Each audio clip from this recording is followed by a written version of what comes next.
Okay, boys and girls, I need you to clean up. So everyone, are you ready to push in your chairs quietly and walk to the carpet? Okay, everybody have a seat, have a seat, have a seat. Everybody come and have a seat on the floor. Not on the ceiling, not on the door. Everybody come and have a seat on the floor. Guess who's coming to visit? Asa! I do 2 mornings of language arts instruction, really focused in on specific skills, and that's all whole group. Here he is. Look at it. Oh, Aesop, get your clothes fixed before you come to school, buddy. Aesop is a great way to pull kids in for a phonemic awareness activity. Good morning, Aesop. What I really like about Aesop is his big mouth. He has a great mouth for phonemic awareness. I'm able to really accentuate the phonemes or the chunks, the syllables, and get kids to key into those sounds. And they will listen to a puppet far more than they'll listen to me. Aesop's going to say 2 sounds, and you're going to have to tell me what the word is. Eat. Meat. Ed. Bed. Am. Ham. An. Can. You guys are like sound professionals here. That is very good. Ale. Tail. I was taking an initial consonant and an ending rhyme sound and seeing if the kids could blend the sound and a chunk together and make a word. It's a really important skill leading up to being able to really sound out words. Very good. Okay, boys and girls, today we are going to play the Word Wall Show. Hello, ladies and gentlemen, and welcome to the Word Wall Show. Can you say yay? Yay! All right. I want you to stand up for me today on the Word Wall Show.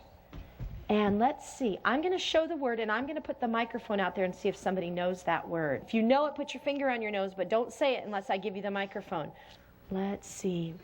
Vanessa? My. Is it the word my? Yes! Okay, our second word on the Word Wall Show. Don't anybody say it. I'm going to call on a volunteer to read it for me. Don't anybody say it. I haven't even shown you. The Word Wall Show is an activity that kind of just spun out of some things I've done in my class for a long time with the Word Wall. And I got this microphone and decided to make the Word Wall into just this exciting, like, kind of game show type of activity. Okay, Charles, what's that word? From? Is he right? Yeah! Well, we're really doing some discrete skill building. We're learning sight words. We're practicing learning our high-frequency words. Let's see who can read this one for us. Oh, there's so many people. It's hard for me to make a choice. Oh. David, what is this? No. Is it no? Yeah! Okay. Who thinks they know this word? Let's see. Nathan, I'm going to have you do it, okay? Are you ready? With. Is he right? Is that the word with? Yeah! We work towards learning 100 high-frequency words, which are the most common words in the English language. Now, everyone will have a seat. I'm going to finish the Word Wall Show by talking about making sentences with the word wall. Okay, Alicia, would you like to come up and build a sentence? I did say your name. Okay, Alicia.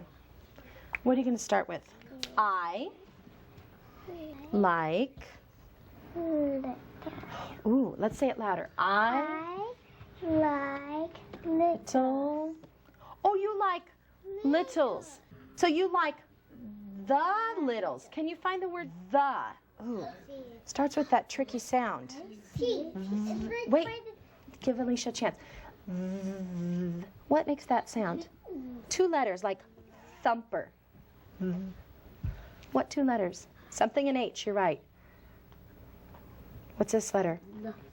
T-H. So you need to go over to the T and see if you see the word the. There it is. Okay, let's build the whole sentence now. I like the littles. The littles. She likes the littles. Guess what? That's a clue about what's going to happen in a minute. I'm going to read to you. Do you think you could probably make many more sentences than that on the word wall? I bet. I want you to take the one you have, lock it up here in your filing system, so that you can use that when you do some writing later. By doing the build a sentence activity, and we continue to do that as more words are added, it continues to reinforce in their mind that these words have a purpose. These words can come together to make meaning. I was so glad that Alicia made the sentence at the word wall show today, I like the littles, because guess what? Matthew, we're going to start a brand new Littles chapter book today. And this one is called The Littles Go Exploring. From the picture on the front, we might be able to make some guesses. What do you think they're going to go exploring in? Who can raise their hand? Rudy, what do you think they're going to go exploring in? Water. In the water? And Matthew, what are they going to ride around in? In the boat. In a boat. Chapter number 1. Tom and Lucy Little stood on the roof of the Big's house. They watched Cousin Dinky's what? Glider. Climb high into the sky and disappear beyond the trees. When children hear stories read aloud, they hear what reading sounds like. Reading is different than conversational language, and it's really important for children to hear what does a fluent reader sound like. But look, it moves, said Tom. See? He pushed the brick. A tiny crack of light came from behind the brick. Tom pushed it again. This time Lucy helped him. Light flooded into the dark chimney. What is going on? Maybe it's another passageway for the littles. Do they have a lot of secret passageways in the house? Yes. Whose room is it? Said Lucy. We've never seen it before. Tom picked up some of the papers from the table and he blew the dust off of them. What did you find, Tom? These papers, well, they belong to Grandpa Little. Grandpa Little, said Lucy, but he disappeared years ago. Everyone said he's probably dead. Lucy sat down in the chair. Well, everyone except Granny Little, she said. She thinks he's still alive someplace, doesn't she? That's the end of chapter 1. Now, this is very suspicious. I'm wondering what really happened to Grandpa Little. And we are going to write in our journals about what do you think happened to Grandpa Little. I really wanted kids to take an opportunity to voice what they think, because they all have an opinion about what happened to Grandpa. And that's something that we'll revisit as we read on. And we may write again after 2 or 3 more chapters and see how our predictions have changed about what happened to Grandpa. Okay, now what do you think happened to Grandpa, Jesse? He went somewhere far away. Where do you think he went?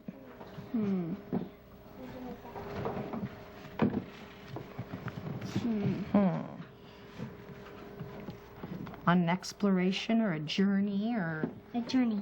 Journey to where? Did he go to another country or a different continent? Country. Country. What country do you think he went to? Australia. Are you going to write about that? Okay, write it. Or do your writing over here. Capital H. Capital H. Capital H. What and after A.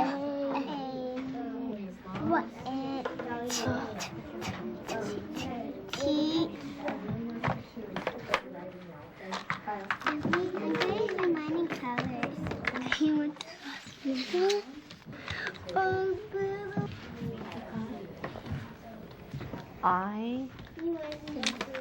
Think, okay.